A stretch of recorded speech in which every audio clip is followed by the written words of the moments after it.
자, 12번 표집입니다. 자, 표집이라고 얘기하는 거, 이 표집이라고 얘기하는 건 뭐냐면 전수조사를 해야 돼요. 조사를 하기 위해서는 모집단 전체를 조사해야 되는데 이걸 다 하려니 너무 힘들어. 그러니까 이걸 다 하지 말고 그 다른 방법으로 하자. 그래서 뭐 하냐? 표본조사를 하는 겁니다. 표본조사. 자, 표본조사를 하는데 이 표본조사를 하기 위해서는 표집이 필요하다. 그래서 표집이라고 하는 것은 말 그대로 그 표본 틀을 의미하는 것이 표집이다라고 이야기하는 거예요. 표집 틀. 그래서 집단을 대표할 수 있는가 이런 표본에 대한 틀을 의미하는 것이 표집이다. 그래서 어떻게 그 대표 그 모집단 안에서 뽑힌 사람들을 표본이라고 얘기를 하는데 그거를 뭐 목록표라든지 이렇게 틀로 만들어 놓은 것이 표집이다라고 생각을 하면 되겠습니다. 자, 그러면 이런 표집을 하기 위해서는 두 가지 방법이 있다라고 이야기할 수 있어요. 자, 뭐냐? 확률 표집과 비확률 표집이에요. 자, 확률 표집은 뽑힐 확률이 있는 것을 보고 의미하는 것이 확률 표집이고요. 비확률 표집은 뽑힐 확률이 없는 것이 이 비확률 표집이다라고 이야기를 하는 겁니다. 자, 그러면 자, 확률 표집. 자, 확률 표집에는 단층 계집이에요. 단층 계집. 그래서 단순 무작위, 층화, 계통, 집락 표집으로 이루어지게 됩니다. 자, 단순 무작위는 말 그대로 단순 무작위예요. 그러니까 모집단이 그 뽑힐 확률이 다 가장하는데 가장 기본적으로 하고 있는 방법이 단순 무작위입니다. 기본적으로 그냥 뽑는 거예요. 자, 대신 모집단의 특성은 좀 알고 있어야 돼요. 왜 그러냐면 이런 거예요.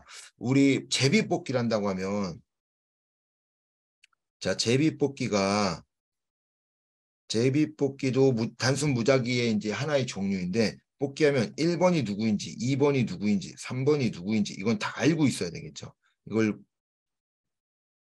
이런 표집을 알고 있어야 한다는 거죠. 그래서 그런 집단들이 어떠한 상태이고 어떤 누구인지라는 그 모집단에 대한 정보가 있어야지 사용할 수 있는 방법이 단순 무작위 표집이다라고 이야기하는 거예요. 그래서 무작위 표집은 누구나 뽑힐 확률이 동등한 것을 의미하는 것이 이 단순 무작위다라고 얘기합니다. 그래서 뭐 집 주소로 뽑힌다든지 번호로 뽑힌다든지 할 수 있도록 묶어놓은 것이 단순 무작위예요. 그러니까 단순하게 뽑겠다. 근데 만 명에서 1000명을 뽑으려고 했더니 제비 뽑기 1000번 하는 게 너무 힘들다라고 그래요. 야, 안 되겠다. 어떻게 이런 1000번을 뽑는데 미련하게 그 1000번을 계속 뽑고 있냐? 라고 이야기하는 거예요. 그래서 나온 것이 개통적 표집입니다. 야, 그렇게 하지 말고 매 K번째를 뽑는 거예요. 그래서 매 K번은 단순 무작위로 뽑아요. 단순 무작위로 뽑습니다. 그래서 예를 들어서 8번이 나왔어요. 자, 8번이 나오면 야, 18번, 28번, 38번, 48번, 58번, 68번 뒤에 8자리만 딱 뽑아서 부르면 한 번 뽑으면 1000명을 다 뽑을 수 있겠죠. 이것이 바로 개통적 표집이다라고 이야기합니다. 우리 개통적 표집은 뭐 체계적 또는 계층적 표집이다라고 이야기를 하는 겁니다. 그래서 매 똑같은 요소를 뽑고 그 일정한 순위에 따라 번호를 뽑는 것이 이 개통적 표집인데 개통적 표집의 가장 큰 단점이 뭐냐면은 모집단에 주기성이 없어야 돼요. 주기성. 주기가 있으면 효과가 없어집니다. 자, 홀수는 여자, 짝수는 남자 이렇게 해버리면 짝수가 뽑혔죠. 그럼 남자에 대한 내용만 알 수 있겠죠. 그래서 짝수에서 이제 남자였는데 뭐 예를 들어서 출산에 대한 내용이라든지 이런 것들을 이야기하는데 자기는 우리는 어때요? 출산에 대한 내용들을 알 수 없겠죠. 남자들은 알 수 없단 말이에요. 자, 이런 것들처럼 모르는 거예요. 그래서 이런 주기성이 없고 그냥 여자 남자 이게 섞어 놓는다라고 하면 여자도 있을 수 있고 남자도 있을 수 있고 이러다 보니 거기에 맞는 조사가 가능해지겠죠. 이게 바로 개통적 표집입니다. 자, 세 번째 층화 표집이에요. 자, 층화 표집은 층으로 나눈다라고 해서 층화 표집이에요. 칭화 표집. 자, 1, 2, 3, 4. 자, 대학생 1, 2, 3학년, 4학년을 놓고 설문을 하려고 합니다. 자, 근데 4,000명, 3,000명, 2,000명, 1,000명 해서 10,000명이에요. 근데 이 10,000명을 다 조사하려고 해 너무 힘들어. 그래서 100분의 1, 40명, 30명, 20명, 10명 이렇게 층으로 나눈다라고 해서 층화다라고 이야기합니다. 자, 그랬더니 이 10명, 20명, 30명, 40명을 뽑을 때 뭘로 하는 거예요? 무작위로 뽑는 거예요. 누군지 모르고 내 마음대로 뽑는 게 아니라 다른 방법에 아니면 그 단순 무작위처럼 뭐 제비 뽑기를 한다든지 이런 방법으로 뽑으면 칭화입니다. 그런데 그렇게 뽑지 않고 내 마음대로 내가 4학년 중 알고 있는 10명을 내가 알고 있는 3학년 중 20명을 내가 알고 있는 30명 2학년 중 30명을 1학년 중 40명을 뭐요? 인위적이죠. 인위적 표기 또는 자기 표집이라고 얘기하는데 이렇게 될 경우는 할당이다라고 해요. 방법은 똑같아요. 방법은 똑같은데 뭐 하냐 안 하냐? 자, 방법은 똑같은데 우리가 쉽게 생각하면 인위적으로 뽑냐, 자기로 뽑냐, 아니면 무작위로 뽑냐에 달라진다는 거예요. 인위적으로 뽑으면 할당이 됩니다. 할당. 근데 무작위로 뽑으면 칭화가 되는 거예요. 이거 잘 알아야 돼요. 시험에서 얘네 둘이 잘 나옵니다. 그래서 칭화냐 아니면 할당이냐 이 차이가 있기 때문에 이런 걸 해요. 자, 그런데 만약에 우리 사회복지학과 볼까요? 사회복지학과. 그래서 아니다 모르겠어요. 이제 이게 모르겠는데 자, 우리 시기엔 사회복지학과라는 게 아니라 여대로 하겠습니다. 여대. 남대는 없으니까 여대가 있어요. 뭐 성신여대, 서울여대 많이 뭐 여대들이 있잖아요. 자, 이 여대에 이제 수업을 하려고 했더니 여대라고 해서 무조건 여자만 있다고 생각하시면 안 돼요. 남자들도 가끔 몇 명씩 있다라고 얘기하더라고요. 자, 그래서 이게 조금씩 있어요. 자, 그랬더니 여기 봤더니 90%가 여자예요. 그리고 10%가 남자다라고 얘기하면 무슨 문제가 생기냐? 조사를 해봐야 그러니까 표본을 뽑아봐야 여자가 뽑힌다라는 거예요. 여자만 뽑히고 남자는 뽑힐 확률이 떨어져. 그러면 안 되겠죠. 그래서 안 되겠다라고 얘기해요. 그래서 400명이 예를 들어서 이제 그리고 1학년, 2학년, 3학년, 4학년이 있는데 1학년, 2학년, 3학년, 4학년의 수가 다르죠. 그러면 1학년의 수가 제일 많이 들어가잖아요. 이런 것들을 방지하기 위해서 어떻게 할 거냐. 1, 2, 3, 4. 그래서 4,000명, 3,000명, 2,000명, 1,000명 이렇게 있잖아요. 야, 안 되겠다. 그래서 100명을 뽑을 거니까 25명, 25명, 25명, 25명. 똑같이 그런 비율을 똑같이 해서 그 조사하는 방법이 이것도 칭화입니다. 이 칭화는 뭐냐면 비비례 칭화라고 해요. 요거는 비례 칭화. 비례에서 칭화를 했다, 층으로 나눴다는 거. 층. 얘네들에 의해서 1%에 대해 층으로 나눴다 해서 비례 칭화인데 얘는 뭐예요? 1%가 아니죠. 그러니까 비례를 아니다. 비례 칭화가 아니다 해서 비비례 칭화다라고 이야기하는 거예요. 왜 그러냐? 원래는 이걸 모집단의 수가 적을 경우 쓰든가 아니면 성비라든지 이런 것들이 맞지 않을 때 수가 잘 맞지 않을 때 사용하는 것이 성비라든지 숫자가 맞지 않을 때 사용하는 것이 이 비비례 칭화다라고 이야기를 하는 겁니다. 자, 그리고 이제 마지막으로 집락 표집이 있어요. 자, 집락 표집이 있는데 이 집락 표집은 자, 우리 모든 사람들을 조사하려고 했더니 너무 힘들어요. 그래서 서울시 뭐 10만을 조사하려고 했더니 힘들어서 안 되겠다. 서울시 안에 25개 구가 있어요. 25개 구. 자, 그 구에서 하나를 뽑았더니 동대문구가 나왔어요. 동대문구.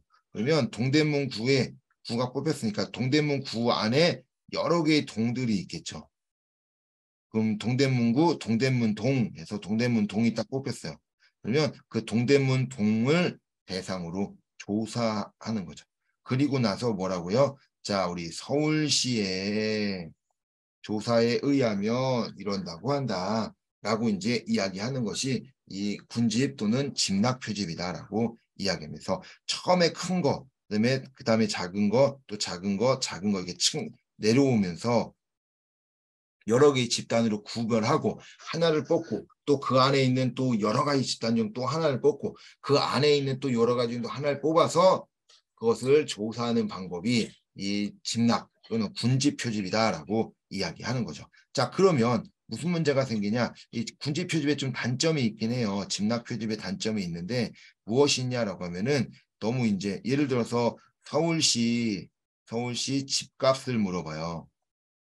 근데 강남이 뽑혔어. 그러면 집값이 싸다고 얘기할 수 있겠죠. 즉 너무 편차가 커지면 편차가 많은 큰 그런 집단들이 모여 있을 경우 문제가 될 수 있다라고 이야기를 합니다. 자, 이것이 바로 확률 표집이에요. 자, 그럼 두 번째 비확률 표집이 있어요. 자, 비확률 표집이다라고 하는 것은 자, 비확률입니다. 뭐가 없다? 뽑힐 확률이 없다. 뽑힐 확률이 없는 게 비확률 표집이에요. 그래서 비확률 표집은 임, 유, 할, 눈입니다. 임의 표집, 유의 표집, 할당 표집, 눈덩이 표집으로 이루어져요. 자, 임의 표집. 자, 뽑힐 확률이 없다요. 비확률 표집. 임의는 내 마음대로죠. 내 마음대로 표집해서 자, 대상자가 아닌 사람을 조사하는 방법이 임의 표집이에요. 자, 예를 들면 제2 1급 특강에 대해서 만족도 조사를 해야 되는데 여러분들이 다 주면서 나갔어요. 그러니까 나는 만족도 조사 한 30명을 해야 되는데 어떡하지? 라고 하면서 우리 집 앞에 아파트에서 돌아다니고 사람들을 찾아다녀요. 그러면서 10,000원짜리 하나씩 주면서 저 이거 만족도 조사 좀 해주세요. 라고 이야기하는 거예요. 이게 임의 표집이에요. 수업을 듣지 않았음에도 불구하고 그 듣지 않은 사람에게 그냥 조사하는 방법, 이것이 임의 표집 또는 편의 표집이다라고도 이야기합니다. 임의 또는 편의예요. 내 편의에 따라 움직이겠다라고 이야기합니다. 그래서 이 모집단은요, 이 모집단, 그러니까 조사하는 사람에게는 아무런 관련이 없는 거죠. 그래서 문제가 되고 연구자는 쉽게 사용할 수 있지만 그런 대상자에 대한 내용들은 조금 문제가 있는 겁니다. 그리고 비확률은 일반화가 불가능합니다. 일반화가 안 돼요. 이것이 바로 임의 표집이다. 그래서 언제 하냐? 급할 때 사용하는 것이 임의 표집이다라고 이야기해요. 자, 두 번째 유의 표집. 자, 유의 표집은 임의 표집보다 조금 더 괜찮아요. 조금 이제 판단 표집이라고 하는데 자, 사회복지 전담 공무원. 자, 전담 공무원에 대해서 이야기를 하려고 그래요. 자, 조사를 하려고 하는데 어떤 사람을 가야 그 긍정적이고 좀 설문을 잘해줄 수 있을까요? 그냥 가면 안 주겠죠. 그래서 뭐하냐? 내가 알고 있는 전국에 있는 전담 공무원을 찾아가는 거죠. 그래서 설문 좀 해줘라고 이제 이야기하는 것이 이 특징인 것이 이 유의 표집이다라고 이야기합니다. 그래서 조사자는 대상자에 대해서 뭘 알고 있어요? 정보를 알고 있는 거예요. 누가 어디에 있고 누가 어디에 있고 누가 어디에 있고 라고 얘기하는 거고 편의 표적 같은 경우는 급할 때 한다고 그랬어요. 그리고 대상자의 모집단 정보를 모를 때 대상자가 아닌 거죠. 대상자가 아니고 대상자의 모집단을 모를 때 할 수 있는 게 임의 표집이라고 하면은 유의 표집은 알고 있는 거예요. 정보에 대해서 알고 있고 이 사람이 누군지 아는 거예요. 자, 만약에 내가 한다 그러면 어느 센터에 누가 일하고 있어. 이걸 알고 있으니까 그 사람한테 부탁하는 것을 의미하는 것이 유의 표집이다라고 이제 이야기를 하는 거죠. 그래서 그 사람에게 왜 그렇게 알고 있으면 뭐라고 할까요? 의도적으로 뭐 할 수 있어요? 내 내용을 이야기할 수 있겠죠. 또는 반대로 만족도 조사할게요. 수업 만족도 조사를 하는데 다 전수로 수업 만족도 조사를 하는 게 아니라 자, 누구 하는 거야? 거기서 한 10명을 뽑아서 만족도 조사를 한다면 나 같은 경우 이 10명을 한다면 A를 준 10명을 조사를 하겠죠. 그러면 이 A를 받았으니까 만족도 조사가 어떨까요? 만족도가 높게 나온다. 라고 이야기하겠죠. 이것이 바로 유의 표집이다라고 이야기합니다. 자, 할당 표집이 있어요. 자, 할당 표집 뭐였어요? 층으로 나눈다고 했죠? 층으로 나누는데 뭐 한다고?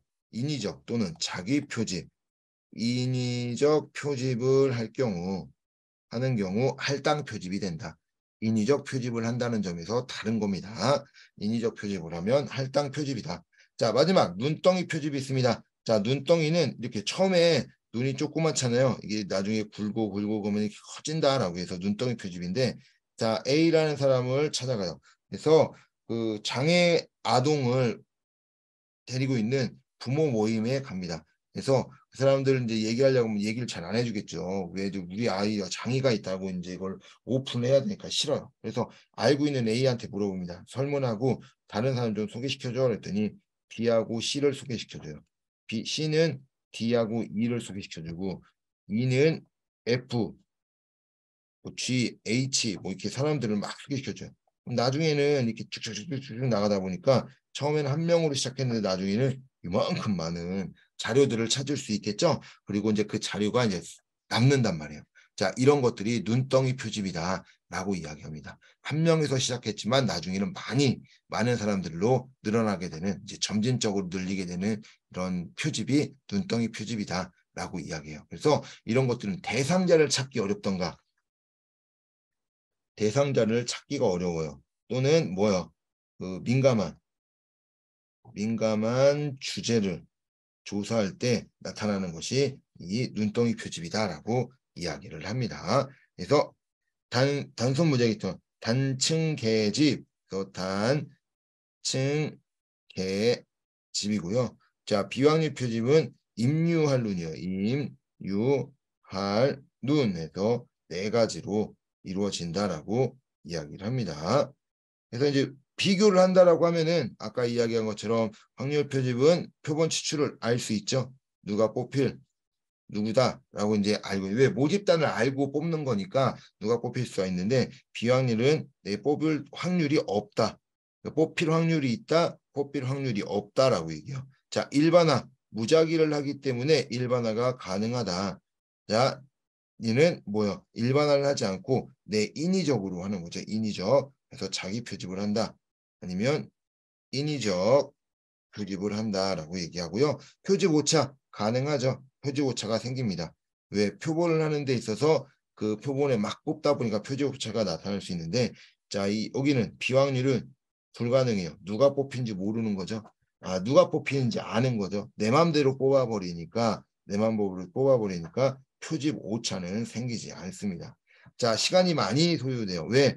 누굴 뽑을지 누가 뭐 어떻게 될지 뭐 이렇기 때문에 이제 시간이 많이 들어가는 반면 시간과 비용이 많이 들어가는 반면에 비확률은 그냥 아는 사람들을 하기 때문에 시간과 비용은 적게 들어간다라고 이야기를 합니다. 자, 그럼 표본 오차라는 게 있어요. 표본을 뽑다 보니까 생기는 게 표본 오차인데 자, 그럼 표본 오차이 뭐냐? 표본을 추출하는 과정에서 발생하는 오차예요. 그래서 표본의 통계치 간의 차이로 표본의 대표성이 로부터 이탈 정도를 의미한다. 자, 아까 이야기한 거예요.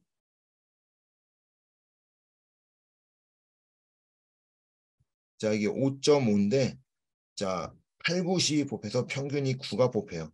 너무 많이 차이 난다는 거죠. 이렇게 차이 나는 게 표본 오차다라고 이제 이야기해요. 그러면 이 표본 오차를 하기 위해서는 어떻게 하냐? 숫자를 많이 해야 돼요. 11, 12, 13, 14, 15, 16, 뭐 일단 많이 있으면 거기 안에서 뽑을 때 평균이 어때요? 계속 모이겠죠. 평균이 계속 모이다 보니까 이 표본의 크기가 커질수록 표집 오차는 감소하게 된다라고 이야기합니다. 물론 이제 극단적으로 8, 9, 10 뽑힐 수 있지만 숫자 많은 것 중에 3개를 뽑는다고 하면 중간치에 나올 확률들이 높아진다. 뭘 할 때마다 숫자가 많을 때마다. 그래서 표본의 크기가 커질수록 표본 오차는 감소하게 됩니다. 동일한 상황이라고 하면은 이렇게 떨어진다. 자, 표본이 커질수록 조사 과정, 처리 과정에서 비표본 오차가 증가할 가능성이 높습니다. 자, 그러면 비표본 오차라고 했죠. 표집 오차가 생겨요. 표집 오차. 요 비표본 오차가 생기는데 표집 오차는 대부분 어디서 생기는 거냐라고 하면은 그 확률 표집 모두의 이제 전수조사, 표본조사, 표본조사에서 모두 생기는 게 표집 오차예요. 왜 그러냐면 우리가 뭘 할 수 있냐라고 하면은 표집이라고 하는 것은 그 쉽게 얘기하면 이제 우리가 조사 과정에서 움직이는데 표본 오차 같은 경우에는 이 표집 오차는 표본을 설정하는데 표집은 이제 잘못 나왔죠. 그러니까 이 표집 오차가 생긴다. 그래서 표본 조사에서만 나타나게 된다라고 하고요. 전수조사에서는 비표본 오차와 이게 표본 조사에는 우리 표본 조사에는 다시 설명할게요. 표본 조사에서는 비표집 또는 표집 오차가 두 개 다 발생하고요. 전수조사에서는 비표집 오차가 생기게 됩니다. 그럼 이게 무슨 말이냐? 비표집 오차와 표집 오차. 표집은 표본을 뽑으면서 생기는 오차를 의미하는 거예요. 그래서 이 표본을 잘못 뽑았기 때문에 나타나는 오차다라고 생각하면 돼요. 그러니까 표본 조사만 표본을 뽑죠. 그러니까 표집 오차는 표본만 생기는 거예요. 그럼 비표본 오차다라고 하는 것은 비표본이에요. 표본을 한 게 아니라 우리가 쉽게 얘기하면은 우리 거기서 생기는 거죠. 코딩 작업에서 생기는 오차를 의미합니다. 즉 뭐냐면 우리가 정답이 2번인데 3번을 잘못 눌렀어요. 아니면 2번인데 5번을 숫자를 잘못 눌렀어요. 그럴 수 있겠죠. 그런데 이런 비표본 오차가 생기긴 하는데 비표본 오차라고 하는 것은 표본에서 생기는 게 아니라 어디서 생기는지 모르는 것들을 의미해요. 인위적으로 막 생기는 것들인데 이런 것들은 이 비표본 오차는 많으면 많을수록 양이 많으면 많을수록 실수할 확률이 높아진다라고 얘기하는 거예요. 왜 그러면 표본의 크기가 커지면 조사 과정, 표본 처리 과정, 요구에 이제 처리할 내용들이 많아지겠죠. 왜? 표본이 크니까. 그러다 보니까 비표본 오차, 실수할 확률들이 높아진다라고 해요. 그래서 전수조사에는 표본 조사보다 비표본 오차가 더 크다라고 얘기하고요. 표본 오차에서는 표집 오차가 생기게 되고 비표본 오차도 생기지만 이 비표본 오차는 전수조사보다 작다라고 이야기합니다. 왜? 표본이 전수보다 수가 작기 때문에 비표본 오차가 생길 가능성이 낮다라는 거죠. 적다라는 거죠. 즉 표본이 커지면 조사할 내용이 많고 입력해야 될 내용이 많기 때문에 증가할 가능성이 높다라고 이야기를 합니다. 그러면 우리 문제를 보고 쉴게요. 문제를 보고 쉬겠습니다. 1번. 이 비표본 오차, 비확률 표집에 관한 설명으로 옳은 것을 모두 고른 것을 우리 이제 비확률 표집입니다. 1번. 기억 표지틀이 없는 경우 사용된다. 그렇죠. 표지틀이 없는 경우에 사용한다. 근데 표지틀이다라고 얘기하는 거 표집을 한다라고 얘기하는 건 우리 이제 표지틀이나 표본을 삼는다고 얘기를 했잖아요. 그러면 이 표본이라고 얘기하는 건 어떻게 하는 거야? 표집을 하려고 할 때는 뭘 내가 어떻게 뽑고 이게 표집 틀이잖아요. 내가 표본을 뽑을 때 어떻게 하겠다라고 하면은 뭐요? 확률 표집이죠. 나는 번호 2번을 뽑을 거야. 뭐 이렇게 그 큰 거에서 작은 것을 나눌 거야. 먼저 이렇게 나올 수 있겠죠. 그래서 표집 틀이 없을 경우 사용되는 것이 이 비확률 표집이 맞습니다. 니은 편견이 개입될 수 있다. 그렇죠. 임의 표집 내 마음대로 아니면 유의 표집이 내 마음대로 할 수 있겠죠. 임의 표집도 마찬가지지만 유의 표집도 내 조사에 대한 내용이 좋게 해줄 사람을 찾아가서 하기 때문에 편견이 들어갈 수 있습니다. 그리고 뭐 눈덩이 표집 이런 것들을 얘기하면서 뭐 하는 거요? 내 마음대로 모집단을 구성하다 보니까 거기에 대해서 좀 편견이 개입될 수밖에 없겠죠. 질적 연구에서 빈번히 사용되는 방법이다. 그렇죠. 질적 연구에서 이 비확률 표집을 사용합니다. 그래서 그 비확률 눈덩이 표집이라든지 이런 것들을 활용하게 되는 것이 이 비확률 표집이다. 자, 리을 일반화할 수 있다. 자, 옳은 것을 모두 고르네. 자, 정답 1번이네요. 자, 일반화할 수 없죠. 비확률 표집은 일반화가 불가능합니다. 왜요? 연구자의 편견이 들어갔기 때문에 모든 것이 똑같이 나오지 않아요. 일반화를 할 수 있는 것은 확률 표집입니다. 정답은 1번이네요. 자, 2번. 다음을 해당하는 표집 방법은 빈곤노인의 새로운 사회복지 서비스를 개발하기 위해 사회복지관의 노인 사례 담당자에 의뢰하여 자신의 욕구를 잘 표현할 수 있는 빈곤노인들을 조사 대상으로 선정하였다. 자, 뭐 할 수 있는 사람이요? 자신의 생각을 표현할 수 있는 사람. 표현할 수 있는 사람이죠. 자, 표현을 못하면 뭐 하는 거야? 조사 대상자에서 빠진다라고 이제 이야기하죠. 그러면 대사를 하고 이야기가 어르신들이 이제 이야기 언어 소통도 되고 그리고 욕구 같은 것들을 잘 생각할 수 있는 사람들을 뭐 하는 거예요? 선발한 거예요. 그 사람들을 선발한 거죠. 뭐요? 내가 나에게 뭐 할 수 있는 사람, 나의 조사에 효과가 많이 있을 수 있는 사람, 조사를 할 수 있는 사람을 한 거죠. 뭐요? 유의표집이죠. 유의표집. 자, 유의표집이라고 하는 것은 충분히 사전 지식을 갖고 있다고 그랬잖아요. 조사자가 조사 대상자의 사전 지식을 갖고 있다. 자, 뭐 하는 거예요? 잘 표현할 수 있는 빈곤 노인이라는 걸 알고 있는 거죠. 알고 있는 거. 그러니까 알고 있는 사람을 선발해서 뽑는다. 층화는 층으로 나누는 거니까 그런 내용이 없고요. 할당 표지도 층으로 나누잖아요. 무작이냐, 인위적이냐 이런 내용이 없어요. 자, 정답은 의도적 표집이네요. 유의 표집이 의도적 표집이잖아요. 유의 표집이 의도적 표집입니다. 자, 우발적 표집이 임의 표집이죠.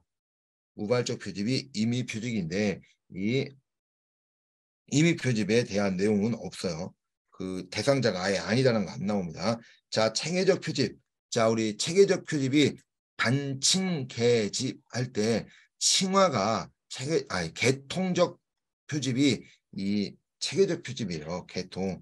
그래서 매 K번째, 매 K번 이 내용이 나오는 것이 체계적 표집입니다. 정답은 3번이네요. 의도적 표집입니다.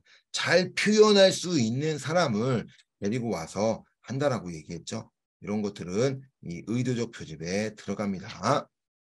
자, 3번 시설 보호 아동이 경험한 학교 생활의 본질과 맥락에 대한 연구를 할 때 일반적으로 사용되는 표집이 아닌 것은 자, 시설 보호 아동이래요. 시설 보호 아동 움직인데요. 자, 표집이 아닌 것은 첫 번째 편의 표집. 자, 편의 표집 가능하겠죠. 내가 이 편의 표집이라고 얘기하는 것은 우리 이제 인이 표집이었잖아요. 인이 표집이니까 그냥 우리가 쉽게 생각하면 학교생활 본질을 한대요. 시설 아동을 경험한 학교생활의 본질 연구할 때. 자, 어떻게 해요? 그냥 학교에 있는 애들 그냥 조사하는 거죠. 학교생활에 대한 본질을 조사하는데 이 시설 아동이 아닐 수도 있다라는 거예요. 아닌 아이들을 데리고 편의 표집이 가능하다라고 이야기합니다. 자, 극단적 사례, 말 그대로 극단적 사례도 극단적으로 그런 사례들, 쉽게 얘기하면 극단적 사례라고 얘기하는 거는 모든 사람들의 모든 대상자를 하는 게 아니라 그냥 야, 안 되겠다. 야, 1학년 1반만 조사하자. 이렇게 이제 극단적으로 조사해 버리는 겁니다. 그래서 이렇게 이제 조사하는 것이 극단적 사례. 자, 그래 세 번째가 이론적 표집. 그렇죠. 표집을 하는데 뭐 이렇게 사람을 대상으로 조사를 하는 것이 아니라 이론을 가지고 표집을 만들어내 버리는 것이 이 이론적 표집입니다. 그래서 뭐 하는 거예요? 우리가 쉽게 되면 시설 아동들에게 했던 이론들 있죠. 시설 아동들의 이론, 이런 걸 가지고 표집을 만들 수가 있겠죠. 자, 네 번째. 층화 표집. 자, 정답은 층화 표집이에요. 왜 그러냐면 지금 다 이런 것들이 다 비확률 표집이에요. 자, 층화는 확률이죠. 자, 시설 아동이 경험한 학교 생활 본질을 한다라고 하는데 이 학교 생활을 하는 데 있어서 많은 아이들을 할 수는 없겠죠. 그러니까 많은 아이들을 조사하는 것이 아니라 소수의 아이들을 조사해야 되는데 그 본질과 맥락이잖아요. 이런 것들을 우리 조사에 대한 맥락, 본질 이런 걸 찾기 위해서는 이 쉽게 얘기하면 뭐예요? 질적 조사를 해야 되는 거예요. 질적 조사를 해야 되는데 칭화 표집을 사용하기엔 어렵다라고 이야기하는 겁니다. 왜? 이 칭화 표집은 어디서 양적 표집이죠. 확률 표집은 양적 표집에서 많이 사용하기 때문에 칭화 표집을 사용하기가 어렵습니다. 자, 사례 표집. 한 사례, 한 명의 아이를 한 사례 한 케이스를 잡고 이걸 계속 꾸준히 조사해 버리는 거죠. 그것이 바로 1사례 표집이에요. 자, 이런 것들처럼 이런 편의 표집이라든지 이론적, 극단적 사례, 뭐 1차례 사례 이런 것들은 이 질적 표집, 질적 조사를 할 때 할 수 있는 거예요. 자, 그런데 이 칭화 표집은 질적 조사에서 할 수 있는 조사가 아니고 이 질적 조사라고 하는 거, 아니 칭화 표집이라고 하는 건 층으로 나눠서 그 퍼센트로 나눠서 층으로 나눠서 뭐 하는 거예요? 무작위로 뽑는데 어떻게 해요? 시설아동이라고 그랬는데 무작위로 뽑았더니 시설아동이 안 뽑힐 수 있잖아요. 자, 그러니까 그렇게 하지는 않는다라고 이야기하는 겁니다. 그래서 이 질적 조사에서는 이 칭화 표집을 사용할 수 없습니다. 자, 그래서 정답은 3번이네요. 아니, 정답은 4번입니다.